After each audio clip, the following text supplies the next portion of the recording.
এ নিয়ে বিস্তারিত জানাতে এই মুহূর্তে কাকরাইল থেকে যুক্ত হচ্ছেন সহকর্মী তানজিম শাফিন।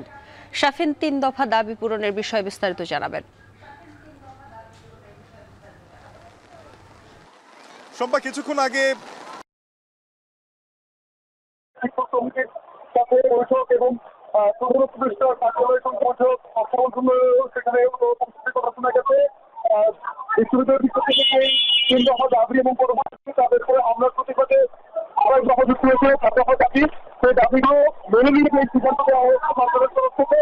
সেই সিদ্ধান্তকে স্বাগত জানিয়েছে বিশ্ববিদ্যালয়ের যৌথ ঐক্য এবং সরকারি আসলে শিক্ষার্থীরা আনন্দে মেতে এই দাবি প্রত্যাখ্যান করেছেন। তারা বলেছেন যে তারা অনশন চালিয়ে যাবেন, তবে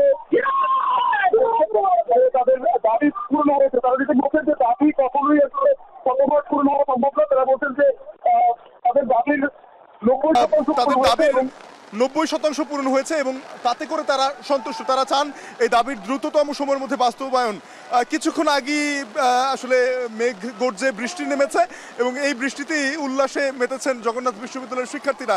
এখানে 3 দিন যাবৎ জগন্নাথ বিশ্ববিদ্যালয়ের শিক্ষার্থীরা আন্দোলন করেছেন 3 দফা দাবিতে, যার মধ্যে অন্যতম ছিল আবাসন সংকট নিরসন, পাশাপাশি দ্বিতীয় ক্যাম্পাস দ্রুততম সময়ের মধ্যে প্রতিষ্ঠার জন্য একনেক সভায় এর অগ্রাধিকার ভিত্তিতে অনুমোদন, এবং এর পাশাপাশি ছিল যতদিন পর্যন্ত আবাসন সংকট দূর না হচ্ছে ততদিন পর্যন্ত শিক্ষার্থীদের যেন আবাসন ভাতা দেওয়া হয়। তো এই সকল দাবি মেনে নেয়ার যেই সিদ্ধান্ত হয়েছে বৈঠকে, সেখানে বলা হয়েছে যে বিশ্ববিদ্যালয়ের যে বরাদ্দ শিক্ষার্থীরা প্রস্তাবনা করেছিলেন 306 কোটি টাকা, সেখান থেকে তারা বলছেন যে কিছুটা কম হলেও যে বরাদ্দ দেওয়া হয়েছে তাতে শিক্ষার্থীদের যে আবাসন বৃত্তির কথা বলা হচ্ছিল সেটি আসলে সম্পন্ন হয়, এবং যার ফলে তারা বলছেন যে তাদের দাবির 90% আসলে পূর্ণ হয়ে গেছে এবং এতে করে তারা আসলে সন্তোষ প্রকাশ করছেন। এখন এই 3 দিন পরে বৃষ্টির মধ্যে আসলে শিক্ষার্থীদের বাঁধ ভাঙা উল্লাস আপনারা নিশ্চয়ই দেখছেন। তো জগন্নাথ বিশ্ববিদ্যালয়ের শিক্ষার্থীরা বলছেন যে দ্রুততম সময়ের মধ্যে এ সকল দাবির বাস্তবায়ন তারা দেখবেন।